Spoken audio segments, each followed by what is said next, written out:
Hello students, आज हम बीजगणित के अंतर्गत अध्याय बहुपद में मध्य पद तोड़कर सर्वसमीका के प्रयोग से और उभयनिष्ठ निकाल करके गुणनखंड प्राप्त करना सीखने वाले हैं। यह आपके सिलेबस का बहुत ही महत्वपूर्ण प्रश्न है। परीक्षा में अक्सर पूछा जाता है, तो सभी विद्यार्थियों से मध्य पद तोड़ करके गुणनखंड प्राप्त करना, उभयनिष्ठ निकाल कर गुणनखंड प्राप्त करना और सर्वसमीका के प्रयोग से गुणनखंड प्राप्त करना आना चाहिए। तो चलिए हम यहाँ पर गुणनखंड ज्ञात करना सीखने वाले हैं। तो सबसे पहला चीज हम जानेंगे उभयनिष्ठ निकाल कर गुणनखंड प्राप्त करना। तो देखिए, आपके पास में यदि प्रश्न में दो ही पद दिया गया है, यदि आपके पास में प्रश्न में दो पद है ना, पहला पद है, दूसरा पद दिख रहा है पर प्रश्न यदि दो ही पद है तो आप उस स्थिति में क्या करेंगे, उभयनिष्ठ निकाल करके हल कर सकते हैं आपके प्रश्न के आधार पर, यदि उभयनिष्ठ निकलता है तो। ठीक है, तो देखिए उभयनिष्ठ कैसे निकालेंगे। यहाँ पर सीधा सीधा उभयनिष्ठ देखिए 18x का स्क्वायर धन 6x लिखा हुआ है, तो यहाँ पर ऐसा क्या चीज कॉमन है तो बाहर निकाल सकते हैं। तो हम कह सकते हैं फिर जो 6 है, जो 6 के पहाड़ा में 18 आता है ना, और यहाँ पर उभयनिष्ठ क्या हो सकता है, 3 भी हो सकता है, लेकिन 6 को निकालेंगे तो बहुत अच्छी तरह से हल हो जाएगा। देखिए 6 के पहाड़ा में 18 आ रहा है, तो हम 6 को क्या कर देंगे, यहाँ पर उभयनिष्ठ निकाल सकते हैं। ठीक है ना, क्या निकाल सकते हैं, 6x को बाहर निकाल दीजिए, क्योंकि यहाँ पर x स्क्वायर है। 6x को बाहर निकाला तो अंदर में क्या बच जाएगा, 6x के साथ में किसका गुणा, तो 18x स्क्वायर। पहले तो 6 का गुणा 3 के साथ में तो 18, फिर x के साथ में किसका गुणा, तो x स्क्वायर x के साथ में। ठीक है ना, 6x का गुणा 3x के साथ कितना हो जाएगा, 18x स्क्वायर हो जाएगा। अभी आप 6x को बाहर निकाले हैं तो यहाँ पर क्या बच जाएगा, 1 बच जाएगा, है ना, 6x एकम 6x। तो इस तरह से क्या हो जाता है, उभयनिष्ठ निकाल करके हम गुणनखंड प्राप्त कर सकते हैं। ये हमारा क्या है, गुणनखंड है। ठीक है ना, तो जैसे भी आपको इस तरह का प्रश्न मिले और दोनों में कुछ कॉमन होता रहे तो आप उभयनिष्ठ निकाल दीजिए और गुणनखंड प्राप्त कर लीजिए। दूसरा में हम देखेंगे सर्वसमीका के प्रयोग से गुणनखंड प्राप्त करना। ठीक है ना, यदि आपके पास प्रश्न में किसी सर्वसमीका से मैच करने वाला यदि प्रश्न मिलता है तो आप सर्वसमीका के प्रयोग से हल कर सकते हैं और गुणनखंड प्राप्त कर सकते हैं। देखिए मैंने ये वाला प्रश्न लिया है, आपके पाठ्य पुस्तक में भी दिया गया है। यहाँ पर लिखा हुआ है एक्स स्क्वायर, ठीक है ना, x square plus 6x plus 9 लिखा हुआ है। ये कौन से सर्वसमीका से मैच कर रहा है, तो मैं आपको बताना चाहूंगा कि ये a square plus 2ab plus b square से मैच कर रहा है। ठीक है ना, ये सर्वसमीका से ये मैच कर रहा है। a का स्क्वायर x का स्क्वायर, 6x के जगह में 2ab के जगह में 6x है, b स्क्वायर के जगह में 9 है, तो आप a स्क्वायर x स्क्वायर को मैचिंग देखें। लेकिन 6x और 2ab कैसे मैचिंग हो गया, यही सोच रहे होंगे, और b स्क्वायर के जगह में 9 कैसे आ गया, यही सोच रहे होंगे, है ना। किसी को समझ में आ गया होगा बहुत अच्छी तरह से। देखिए यहाँ पर क्या होने वाला है, 2ab है ना, a का स्क्वायर तो है ही, a का स्क्वायर प्लस 2ab का मतलब, सॉरी यहाँ पर x स्क्वायर है ना, x स्क्वायर तो है, इससे मैच कर रहा है, मतलब क्या, 2ab है ना, ab मतलब क्या है, यहाँ पर 6a इंटू 6x क्या हो जाएगा, 3 का गुणा किसके साथ में, 2 के साथ में, और बाहर में x हो जाएगा। तो बताइए 2 तिया 6x हो जाएगा ना।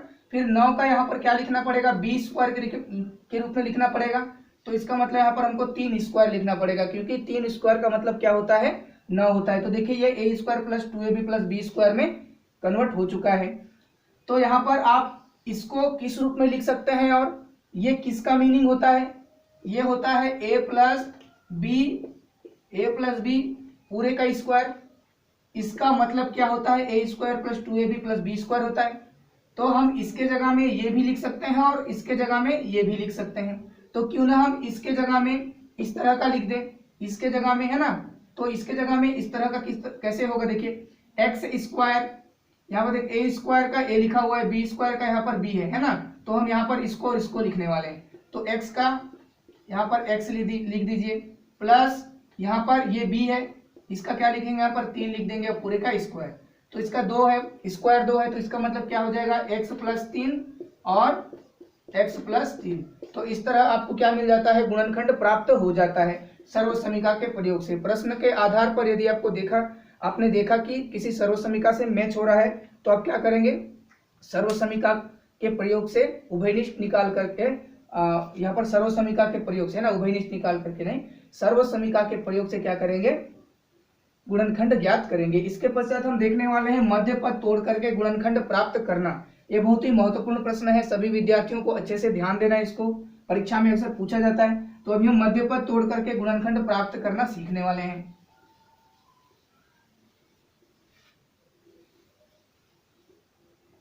प्रश्न क्या दिया गया है हमारे पास में, 6x² है ना, 6x² माइनस 5x माइनस 6, ठीक है ना। इसको हम क्या करने वाले हैं, मध्य पद तोड़ करके, ठीक है, मध्य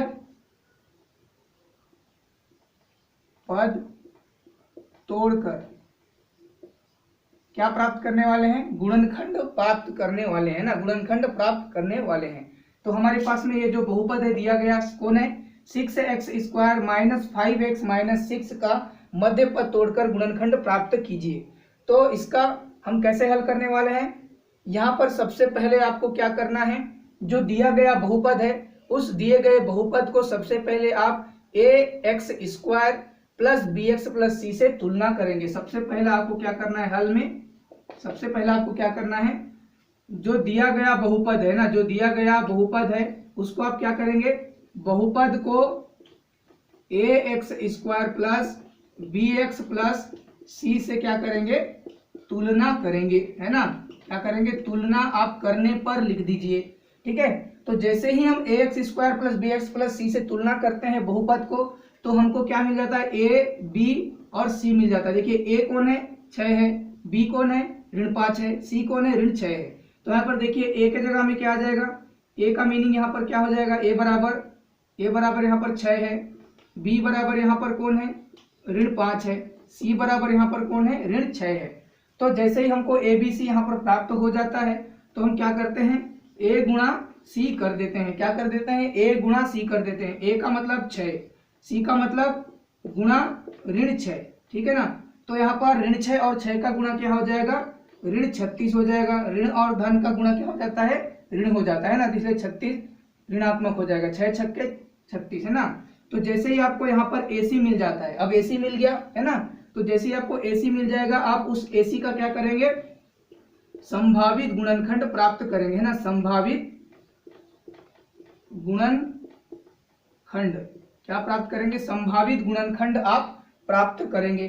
तो देखिए अब संभावित गुणनखंड यहाँ पर क्या क्या होने वाला है, ऋण 36 का संभावित गुणनखंड का मतलब क्या, किन दो संख्याओं को गुणा करेंगे तो ऋण 36 आएगा, किन दो संख्याओं को गुणा करेंगे तो ऋण 36 आएगा। तो मैं कहूंगा यहाँ पर 1 का गुणा अगर मैं ऋण 36 से करूंगा तो आ जाएगा ऋण 36, है ना। 2 का गुणा किसके साथ करेंगे तो हो जाएगा 18, है ना, ऋण 18 के साथ कर दीजिए तो ऋण 36, और 3 का गुणा किसके साथ 12, है ना, ऋण 12 कर दीजिए तो ऋण 36 हो जाएगा। उसके पश्चात फिर 4 का गुणा किसके साथ तो ऋण 9 के साथ, तब यहाँ पर हो जाएगा 36, है ना, 9 चौक 36, ठीक। तो इस तरह हमको अब 5 का करेंगे तो नहीं आ पाएगा, 6 का करिए, 6 छक्के 36, है ना, 6 गुणा ऋण 6 बराबर यहाँ पर ऋण 36 हो जाएगा। तो यहाँ पर देखिए संभावित गुणनखंड 36 का हमको मिल चुका है, और यही संभावित गुणनखंड आपको मध्य पद तोड़ करके हल करने में सहायता करने वाला है। तो हमारे पास में जो संभावित गुणनखंड दिया गया है, हम किसको लेकर के मध्य पद को तोड़ेंगे, ठीक है ना। यहाँ पर किसको लेंगे और इस मध्य पद को, यहाँ पर मध्य पद कौन है, -5x है, तो यहाँ पर किसको तोड़ने वाले हैं हम, है ना। तो देखिए यहाँ पर 36 में 1 जोड़ेंगे तो भिन्न 5 नहीं आएगा, 5 के रूप में तोड़ना है ना। 18 में 2 जोड़ेंगे घटाएंगे नहीं आ पाएगा, 12 में 3 जोड़ेंगे घटाएंगे 5 नहीं आएगा। लेकिन देखिए यहाँ पर 9 और 4 दिख रहा है, 9 में 4 घटाएंगे तब 5 यहाँ पर आएगा। तो इसलिए हम किस रूप को लेंगे, इस वाले रूप को लेंगे, ठीक है ना, इस वाले संभावित गुणनखंड को लेंगे, 9 4 को लेंगे। तो चलिए यहाँ पर हम क्या करेंगे, अब मध्य पद तोड़ेंगे। हमारे पास में दिया गया बहुपद क्या है, 6x² माइनस 5x माइनस 6 है। तो हम क्या करने वाले, मध्य पद को तोड़ेंगे किस रूप में, हमारा जो यहाँ पर संभावित गुणनखंड किसको चयन किए हैं, 4 × -9, है ना। तो 9 में 4 घटाएंगे तब हमारे पास में 5 आएगा। 6x² का जैसे कहते हैं उतार दीजिए, हमको तोड़ना किसको है, ऋण 5 को। तो देखिए 5 को हम किस रूप में तोड़ रहे हैं, 9 में 4 घटा के, देखिए 9 में मैं अगर क्या करता हूँ, 9 में 4 घटा दिया, ठीक है, इस तरह का घटा दिया, तो क्या हो जाएगा हमारे पास में 9 में 4 गया, ये +5 आ जाएगा, क्योंकि बड़ी संख्या में धन का चिन्ह है। हमको क्या लाना है, ऋण 5 लाना है। क्या लाना है, ऋण 5। इसलिए मैं क्या कर दूंगा, यहाँ पर बड़ी संख्या में ऋण का चिन्ह लगा दूंगा, ठीक है ना। छोटी संख्या 4 में धन का चिन्ह रहेगा और बड़ी संख्या में ऋण का चिन्ह रहेगा, तब यहाँ पर क्या हो जाएगा, ऋण 5 आएगा। तो इस तरह से हमको तोड़ना है। उसके पश्चात यहाँ पर 5 के साथ गुणा कौन किया है, x किया है, ऋण 6। तो अभी यहाँ पर मैं क्या छोड़ा हूँ, यहाँ पर चिन्ह को छोड़ा हूँ, क्योंकि यहाँ पर अक्सर चिन्ह का क्या हो जाता है, गलती हो जाता है। तो देखिए यहाँ पर बाहर में कौन सा चिन्ह लगेगा, ये जो कोष्टक के अंदर में इसको हल करने से क्या आएगा, ऋण 5 आएगा। तो यहाँ पर हमको क्या चिन्ह रखना पड़ेगा, ऋण या धन रखना पड़ेगा। ऋण अगर रख देते हैं तो ऋण ऋण क्या हो जाएगा, धन 5 हो जाएगा, जो कि गलत हो जाएगा। इसलिए हम क्या करेंगे, कोष्टक के बाहर में क्या रखेंगे, धन चिन्ह रख देंगे, ठीक है। धन और यहाँ पर जो ऋण 5 प्राप्त होगा वो क्या हो जाएगा, धन और ऋण क्या हो जाएगा, ऋण 5 यहाँ पर हो जाएगा। तो इसके बाद हम क्या करेंगे, गुणा करेंगे, 4 का गुणा x से, ऋण 9 का गुणा x से कर देंगे पहले, ठीक है। ये 6x² का 6x² लिख दीजिए। अभी धन 4 का गुणा x के साथ में क्या हो जाएगा, धन 4 का गुणा x के साथ में 4x हो जाएगा। फिर ऋण 9 का गुणा x के साथ में क्या हो जाएगा, ऋण 9x, और ऋण 6 का ऋण 6। तो अभी आप क्या करेंगे, यहाँ पर जोड़ी बनाएंगे, 6x² और 4x का जोड़ी, ऋण 9x और ऋण 6 का जोड़ी बनाएंगे। तो हम क्या कर रहे हैं, यहाँ पर जोड़ी बना देंगे। देखिए 6x² प्लस 4x का एक जोड़ी बन चुका है, ऋण 9x ऋण 6 का एक जोड़ी यहाँ पर बन जाएगा। इसके पश्चात जोड़ी बनाने के पश्चात हमको क्या करना है, उभयनिष्ठ निकालना है। क्या करना है, उभयनिष्ठ निकालना है। तो देखिए यहाँ पर क्या चीज कॉमन है, ऐसा क्या चीज कॉमन है जिसको हम बाहर निकाल सकते हैं। किसी के पहाड़ा में 4 और 6 आता है क्या, तो मैं कहूंगा 2 के पहाड़ा में आता है, आप कहेंगे 2 के पहाड़ा में, 2 के पहाड़ा में। इसलिए हम क्या कर देंगे, दोनों में कॉमन 2 है, इसलिए हम क्या कर देंगे, यहाँ पर उभयनिष्ठ क्या निकालेंगे, यहाँ पर उभयनिष्ठ हम 2 बाहर निकालेंगे। तो सबसे पहले हम 2 को बाहर निकालेंगे, ठीक। तो यहाँ पर देखेंगे x है, यहाँ पर भी x है, दोनों में x कॉमन है, तो क्या हो जाएगा, x भी बाहर निकल जाएगा, ठीक है ना। क्या हो जाएगा, x भी यहाँ पर बाहर निकल जाएगा। 2x, इसका मतलब क्या, यहाँ पर 2x यहाँ पर क्या हो गया है, बाहर निकल चुका है। तो कोष्टक के अंदर क्या बचेगा, 2x का किसके साथ गुणा, तो 6x², 2 तिया पहले 6, 2 तिया पहले 6, x का गुणा किसके साथ, तो x² x के साथ, 2x का 3x के साथ में गुणा 6x², सही हो रहा है। प्लस यहाँ पर प्लस का चिन्ह लगाएंगे, 2x का किसके साथ गुणा, तो 4x, 2 दूनी पहले 4 है ना, 2 दूनी पहले क्या हो जाएगा, 2 दूनी पहले 4 हो जाएगा। फिर x यहाँ पर है, कोई जरूरत नहीं है यहाँ पर अंदर में x लिखने की, ठीक है, क्योंकि यहाँ पर x है, ठीक है ना। 2x का गुणा 2 के साथ में क्या हो जाएगा, 4x हो जाएगा। अब देखिए यहाँ पर कॉमन क्या है, यहाँ पर 6 है, यहाँ पर 9 है, किसके पहाड़ा में 9 और 6 आते हैं, तो हम कहेंगे 3 के पहाड़ा में। तो 3 यहाँ पर क्या हो जाएगा, कॉमन, ठीक है। यहाँ पर क्या निकालेंगे, ऋण यहाँ पर क्या निकल जाएगा, ऋण 3 बाहर निकल जाएगा, ऋण 3 बाहर निकला। तो अभी कोष्टक के अंदर में क्या बचेगा, 9 का किसके साथ गुणा, तो 9x, 3 का किसके साथ गुणा, तो 9x, 3 तिया 9, ठीक है ना, 3 तिया 9x। तो यहाँ पर आपको x भी रखना है, तो आपको 9x मिलेगा, है ना। 3 का गुणा 3x से तो 9x, ऋण रखे हैं, ऋण और धन, ऋण 9 आ रहा है, ठीक है ना, ऋण 9 आ रहा है। अभी क्या रखेंगे, यहाँ पर ऋण 6 के जगह में क्या रखेंगे, 3 का गुणा किसके साथ, तो ऋण 6 आएगा, है ना। देखिए यहाँ पर क्या हो गया है, गलत हो गया, देखिए यहाँ पर क्या हो गया है, गलती, ध्यान देंगे। यहाँ पर गलती क्या होगा, यहाँ पर क्या हो जाएगा, प्लस हो जाएगा, ठीक है ना, क्या हो जाएगा, प्लस, क्योंकि हम क्या किए हैं, यहाँ पर देखिए बाहर में ऋण का चिन्ह लगाए हैं, कोष्टक के बाहर में क्या लगाए हैं, ऋण का चिन्ह लगा दिए हैं, ठीक है ना। यहाँ पर देखिए ये कौन सा चिन्ह है, ये ऋण का चिन्ह है, ठीक है ना। तो जैसे ही आपको क्या हो जाता है, यहाँ पर ऋण का चिन्ह लगाना होता है, यहाँ पर लगा दीजिए ऋण, है ना। तो हम ये अभी लाल पेन से हल करने वाले हैं। तो यहाँ पर देखिए अब बाहर में कौन सा चिन्ह है, ऋण का चिन्ह है, तो यहाँ पर 9x आना है, ऋण 9x आना है। तो देखिए ये 9x का गुणा ऋण से करेंगे तो 9x आ रहा है, ऋण 9x। लेकिन यहाँ पर ऋण 6 कब आएगा, ऋण 6, ऋण का गुणा धन से करेंगे तब यहाँ पर क्या हो जाएगा, ऋण 6 आएगा, है ना। ऋण का गुणा धन के साथ करेंगे तब यहाँ पर ऋण 6 आएगा। इसलिए हम क्या करेंगे, यहाँ पर ये पास क्या रखेंगे, धन का चिन्ह रखेंगे। यदि यहाँ पर ऋण का चिन्ह हो जाएगा तो ऋण ऋण क्या हो जाएगा, धन 6 हो जाएगा। इसलिए यहाँ पर अब क्या रखेंगे, यहाँ पर धन का चिन्ह अब रखेंगे, तब जाकर के क्या होगा, ऋण 6 आएगा। तो इसलिए यहाँ पर देखिए अब क्या करने वाले हैं, यहाँ पर उभयनिष्ठ निकाले हैं ऋण 3, 3x अंदर में रखें तो 3x का 3 से गुणा क्या हो जाएगा, 9x आ रहा है। ऋण 3 का गुणा 3x से ऋण 9x हो जाएगा। अब ऋण 3 का गुणा किसके साथ, तो धन ऋण 6, ऋण 3 का गुणा धन 6 के साथ में, ठीक है ना, धन 6 के साथ ही करेंगे। 6 नहीं, किसके साथ में, 2 के साथ में, ठीक है ना, क्योंकि 3 दूनी क्या होता है, 6 हो जाता है। ऋण 3 का गुणा 2 के साथ में क्या हो जाएगा, 3 दूनी 6 आ जाएगा। कौन सा 6 आ जाएगा, ऋण 6 आएगा ना, धन और ऋण क्या हो जाएगा, ऋण हो जाएगा, ऋण 6 आना है।